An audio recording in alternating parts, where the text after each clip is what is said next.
Let's dive into the NDPR, the Nigeria Data Protection Regulation. You got it. We've got a whole stack of sources here. Looks like we're focusing on compliance today. Yeah, lots to unpack there. It seems like Nigeria is really, I don't know, going above and beyond when it comes to data protection. Well, they're not just trying to, catch up with the rest of the world. They're actually trying to set a new standard, taking inspiration from GDPR, sure, but adding their own unique spin on things, too. So where should we start with this? I mean, there's a lot here. Well, how about we map out what we've got? Perfect. Looks like we'll be focusing on how the NDPR makes compliance happen in practice. We're talking about the different forms of compliance, what's actually required on those checklists for data controllers and processors. And then we can dig into who's actually responsible, like those DPOs and DPCOs. All right, I'm ready when you are. Let's jump in. So, forms of compliance. Yeah. It seems like they're not just saying, hey, don't break the rules or else, No, not at all. There's this emphasis on actually helping organizations understand and meet their obligations. Definitely. And you see that in the way NITDA, the regulatory body, is approaching things. Clearly. It's very proactive, focused on cooperation, which I think is really refreshing to see. So it's not just about wielding a big stick and, punishing people who mess up. Not at all. It's more about education and support. So like what? They're offering training and resources? Exactly. They've got technical support, training programs tailored to different industries, even these DPCOs, data protection compliance organizations, to help organizations on the ground level. DPCOs. All right, we'll circle back to those. Yeah, they're interesting. But it sounds like they're trying to foster a sense of shared responsibility, It's a much more collaborative approach. Which honestly makes a lot of sense. It does, and that collaborative spirit extends to self-reporting as well. Okay, self-reporting. So organizations have to, prove they're doing what they're supposed to be doing. Yeah, they're expected to proactively show their efforts. How so?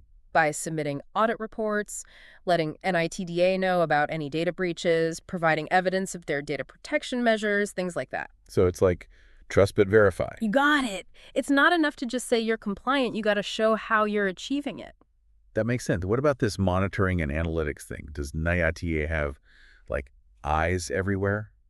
Not exactly peeking, but they are using data analytics to evaluate how organizations are processing information. I see. So they're looking for patterns, red flags, anything that might suggest non-compliance. Exactly. So it's a combination of proactive reporting from the organizations and NITDA's own monitoring systems. Well, they're really weaving a web here, so to speak. It's multi-layered and surprisingly nuanced, really. Sounds like they're trying to find a balance between, giving organizations the space to innovate, but also making sure they're not being reckless with data. It's a tough balance to strike, but I think they're doing a pretty good job. Okay, so that's the overview of how compliance works in principle, I guess. But let's get down to brass tacks here. Okay. What does this actually mean for the folks on the ground, the ones actually handling the data? Right. So what's on the checklist? Exactly. What's on the compliance checklist for data controllers and processors? This is where the rubber meets the road, as they say. Okay. And it all starts with data protection audits. Audits. Yeah, everyone loves those, right? Well, maybe not love, but they are essential. So let's talk about them. What do data protection audits involve under the NDPR? It's like a comprehensive health check for your data practices, Okay. A systematic review of everything from how you keep records to your data processing procedures. I see. So making sure everything aligns with the NDPR standards. Exactly. Checking for weak spots, any areas where they might be slipping up. And I'm guessing there's a timeline for these audits. You bet. Audits need to happen within 12 months of a company being incorporated, and then every year after that. Wow. Annually. Yep. And the audit report itself is pretty detailed. What kind of things does it cover? Well, you've got the types of personal data being processed, where it's coming from, the security measures in place, all of that. So if you're handling a ton of data, these reports get shared with NITDA. Right. If an organization is processing data for more than 2,000 individuals in a year, then, yeah, they have to submit the report to NITDA through a licensed DPCO. DPCO. Okay, those guys, again, we're definitely coming back to them. For sure. So audits are one big item on the checklist. What else do we have? Another big one is having a clear and concise privacy policy. Okay, privacy policy. That makes sense. Got to be transparent with data, right? Absolutely. And this policy needs to be in place within 3 months of starting business operations. Okay, so what needs to be included in this privacy policy? I'm imagining something long and confusing. full of legal jargon. Actually, the NDPR is pretty clear that it needs to be easy to understand. Really? Yeah, no fine print shenanigans. So what, like bullet points? No, but it outlines how data is collected, processed, and protected in plain language. Got it. So think of it like an open book on your data practices, Exactly. Available on your website, social media, even at your physical location. No hiding it away then. Nope, transparency is key. Transparency check. Yeah. Now let's talk about, I don't know, the oh no moments. Oh, no. What happens if, there's a data breach? That's where the data breach notification obligations come in. Okay. Organizations have just 72 hours to notify NITDA after they find out about a breach. 72 hours, that's not a lot of time. It's a tight deadline for sure. So what needs to be in that notification? It needs to cover everything. The nature of the breach, how many people were affected, what steps they're taking to fix things. What if the breach is, like, really serious? You mean if it could potentially harm people's rights or freedoms? Yeah. Then they also need to directly notify the individuals affected. So basically, if there's a chance of real harm, they need to tell everyone involved ASAP. Right. Quick action and clear communication are crucial in those situations. Makes sense. All right, last item on this compliance checklist. What is it? The last key element is conducting data protection impact assessments. DPIAs. You got it. Basically, assessments of the potential risks to personal data, Before you even start processing it. especially for high-risk activities, yeah. Okay, so what counts as high risk? Things like profiling, automated decision-making, handling sensitive personal data like health records. Interesting. So you're basically doing a risk-benefit analysis before you even touch the data, You could say that. showing that you've considered the potential impact on people's privacy. Exactly. And these DPIAs need to be revisited regularly as things change. As technologies change, Right. as data practices change. Right. It's all about continuous compliance. Okay, we've covered a lot here. I think we've got a pretty good sense of the different ways organizations can show they're complying with the NDPR. We have. And we've gone through that checklist for data controllers and processors. Mm-hmm. I think it's safe to say they're pretty serious about protecting data over in Nigeria. Yeah, they're definitely not messing around. And all these measures are there to make sure organizations are handling personal data responsibly, ethically. All right, so now let's shift focus a bit. Let's talk about the people inside these organizations who are responsible for making sure all of this actually happens. Sounds good to me. So first up, we have the Data Protection Officer. The DPO. Yeah, it seems like this person plays a pretty critical role in all of this, making sure companies are actually following the NDPR. Oh, they're absolutely essential. They're like the champion of data protection within an organization. Wow. Okay, so what do they do? They do a little bit of everything, from monitoring compliance to training staff to being the point of contact with NITDA. Sounds like a busy job.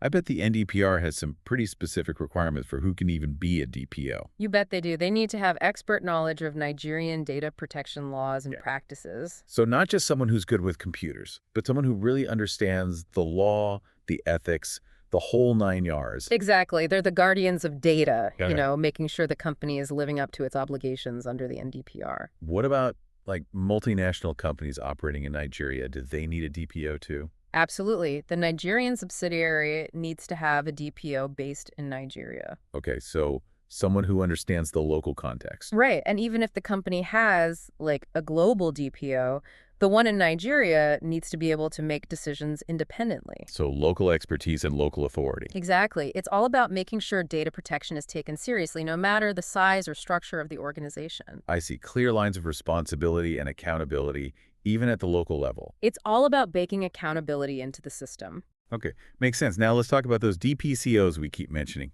data protection compliance organizations. Those guys. Yeah, they're those third-party organizations licensed by NITDA to, help companies navigate all this. You got it. Think of them as data protection consultants, providing expertise and support to organizations that might not have all the resources to handle everything in-house. Okay, so like a helping hand for companies who might be feeling a little overwhelmed by all the NDPR requirements? Exactly. They bridge the gap between the regulations and the practical steps needed to achieve compliance. And what kind of things do they actually do? They can conduct audits, provide training programs, offer general advisory support, really a wide range of services. But if they're playing such a key role, there must be some way to make sure they're actually good at what they do, right? You're right, there is. So how does NITDA ensure these DPCOs are, up to snuff? They have a very rigorous licensing process.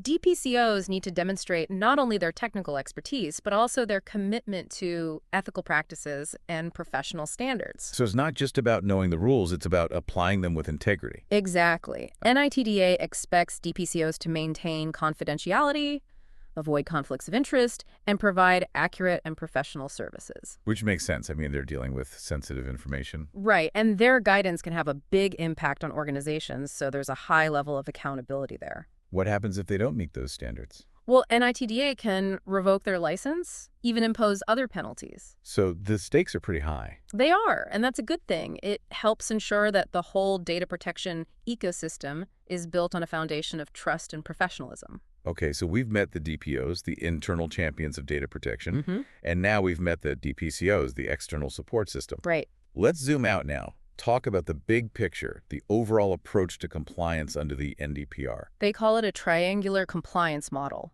Triangular. Okay, I'm intrigued. Break it down for me. What are the 3 points of this triangle? Well, it's pretty straightforward. You have NITDA at the top, overseeing everything, making sure everyone is playing by the rules. Okay, so that's 1 point. Then we have the organizations themselves, the data controllers and processors. Exactly. They're responsible for actually implementing those data protection measures. That's 2 points. Who completes the triangle? The DPCOs, they're the third point, providing that auditing, training, and advisory support. Ah, I see. So it's not just NITDA dictating everything from on high, No, it's a team effort. where all 3 players have a role to play. Exactly. It's about shared responsibility for data protection. NITDA sets the standards, organizations put them into practice, and DPCOs are there to help along the way. Exactly. It's a really interesting approach, this triangular model. It really does capture the interconnectedness of it all. And that collaborative spirit is key to making the whole system work.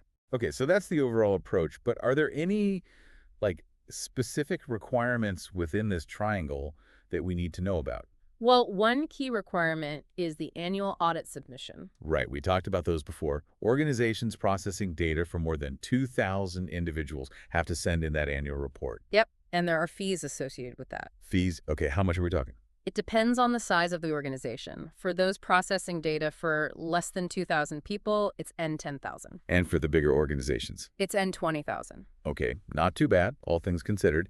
And are those fees set in stone or can they change? Well, NITDA can adjust them if needed, Okay, good to know. but they'll make sure to announce any changes. So stay informed, got it. So pretty straightforward process for submitting those reports then. It is, and it's a vital part of the whole system, allowing NITDA to keep an eye on things. To make sure everything is running smoothly. Exactly, and to catch any potential issues early on. Okay, we have covered a lot of ground in this first part of our deep dive. I think we've got a good grasp of how compliance works under the NDPR. We've dug into that checklist, and we've even explored this interesting triangular approach they've got going on. It's a pretty comprehensive framework, wouldn't you say? Absolutely. It seems like they've really thought this through, trying to find that balance between protecting data and allowing for innovation. I agree. It's really encouraging to see. But we're not done yet. There's more to explore, so stay tuned for part 2 of our deep dive into the NDPR. We'll be back soon. See you there. Welcome back. We're continuing our deep dive into the Nigeria Data Protection Regulation. And I think it's time to talk about the part everyone wants to know about, the consequences of not following the rules. Yeah, the penalties for non-compliance. Because I have a feeling it's not just a slap on the wrist. Oh, no, not at all. The NDPR has some real teeth. So lay it on me. What kind of penalties are we talking about? Well, for larger companies, we're talking fines of up to $10 million or 2% of their annual revenue, whichever is higher. 2% of annual revenue. Wow, that could be a significant chunk of change. It could be a major hit to the bottom line, and for smaller businesses, the fines are still pretty hefty. How much? $2 million or 1% of annual revenue. Okay, so no matter how big or small you are, the message is clear. Take data protection seriously. Absolutely, but it's not just about the money. What else is there? NITDA can also issue public warnings. Which I imagine could be pretty damaging to a company's reputation. Oh, absolutely. In today's world, reputation is everything. A public warning from NITDA could have a ripple effect that goes way beyond any immediate financial penalty. And it could make it harder to do business in the future. Exactly. And in more serious cases, NITDA can even suspend a company's operations entirely. Ooh, hold on. They can shut you down. They can if they deem it necessary, and in some situations, they can even take legal action against organizations that are just blatantly ignoring the rules. Okay, message received, loud and clear. They are not messing around. Nope, they're serious about data protection. All right, let's shift gears a bit. I want to talk about something that I think is one of the most interesting and maybe challenging aspects of all this. What's that?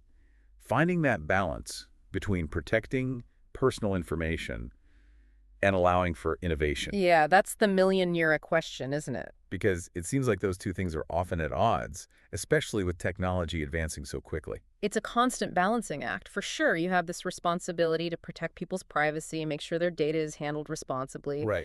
But at the same time, you want to be able to innovate, to use data to create new things that benefit society. It's like a tug of war between two essential forces. It is. So how do we find that sweet spot? How do we balance the need for data protection with the desire for progress? I don't know, that's what we're here to figure out, right? Well, one key is to design new technologies with data protection in mind right from the start. It's called privacy by design. So instead of trying to add privacy features later, you bake it into the DNA of the technology from the very beginning. Exactly. You anticipate potential risk and build in safeguards from the ground up. Which makes a lot of sense. It's probably a lot easier and more effective to do it that way, rather than trying to patch things up later. It is, and it can actually lead to more creative solutions. How so? Well, when you're forced to think outside the box about data protection, it can spark new ideas, new approaches. So privacy by design isn't just about compliance. It can actually fuel innovation. It can. It's about finding that synergy between protecting data and developing new technologies. Okay, privacy by design, that's a great starting point. What else can organizations do to navigate this delicate dance between data protection and innovation? Transparency is absolutely crucial. What do you mean? Organizations need to be open and honest about how they collect, use, and share personal data. So no more hiding behind those ridiculously long and complicated terms and conditions that nobody actually reads. Yeah, those have to go. Clear, concise, easy to understand privacy policies are a must. People need to know what's happening with their data, and they need to be able to easily exercise their rights. Exactly. Transparency builds trust, and trust is essential in this day and age. Especially when it comes to data. I mean, people are understandably wary about how their information is being used. They are, and organizations that prioritize transparency are much more likely to earn people's trust and confidence. So privacy by design and transparency, those are two key strategies for finding that balance. Any other insights before we move on? One final thought. Organizations need to stay informed. The world of data protection is constantly evolving. What do you mean? The NDPR isn't set in stone. It will likely be updated and amended as technology advances. So compliance isn't a one-time thing. It's an ongoing process of learning and adaptation. It is. Organizations need to be flexible and ready to adjust their practices to make sure they're always in line with the latest requirements. It's like a dance, a constantly evolving dance between regulations and technology. That's a great way to put it. It's a fascinating and challenging space to be in, for sure. Well, I think we've covered a lot of ground in this deep dive. We've explored the complexities of the NDPR, from the ins and outs of compliance to the penalties for non-compliance. We have, and we even touched on that crucial balance between data protection and innovation. And we've talked about the human element of it all, the importance of trust and transparency. It's not just about following the rule, it's about doing the right thing. Exactly. But there's still one more piece of the puzzle to explore. So stay tuned for the final part of our deep dive into the NDPR. We'll be back soon. And we're back for the final part of our deep dive into the Nigeria Data Protection Regulation. It's been quite a journey, hasn't it? It has. And I have to say, I'm really impressed with, I don't know, just how thorough and thoughtful this whole framework is. Yeah, it's clear they really put a lot of effort into getting this right. Trying to find that balance between protecting data and, allowing for innovation. Striking that balance is never easy, Definitely not. but they've done a pretty good job, I think. Agreed. And we've covered so much, from like the nitty-gritty details of compliance to, what happens if you don't follow the rules. Those penalties are no joke. No, they're not. But before we wrap up completely, there's one thing that's been kind of swirling around in my head throughout all of this. What's that? It's the emphasis on the human element of all of this. Ah, yes, that's crucial. Because the NDPR isn't just about, ticking boxes and following procedures. It's about protecting people, right? Exactly. Safeguarding their privacy, ensuring their rights are respected, building that culture of trust. Because at the end of the day, data protection is about real people and their lives. It is. It's about recognizing that personal information isn't just like data points to be collected and analyzed. It represents individuals' identities, their experiences, their relationships. It's about respecting human dignity in this increasingly digital world we live in. And I think that's what makes the NDPR so compelling. It's not just a set of rules, it's a reflection of values. It is. It's about doing the right thing, not just because you have to, but because it's the ethical thing to do. So as organizations work towards complying with the NDPR, it's important to remember that it's not just about avoiding those penalties we talked about. Right. It's about building a system where people feel safe and empowered, knowing that their information is being treated with respect. Compliance is the foundation for sure, but the ultimate goal is to create a culture of data protection. Where ethical considerations are just like baked into every decision. Exactly. It should be part of the DNA of any organization that handles personal data. So as we wrap up this deep dive, what's one key takeaway you want our listeners to walk away with? I think the biggest takeaway is that the NDPR is a huge step forward for data protection, not just in Nigeria, but globally. It sets a precedent for other countries. It shows that you can have strong data protection laws without stifling innovation. It's about finding that balance. And it's a balance worth striving for. Absolutely. And to our listeners, as you navigate this ever-evolving world of data, stay informed, stay curious, and most importantly, stay engaged in this conversation about how we can build a more ethical and responsible digital future. Thanks for joining us.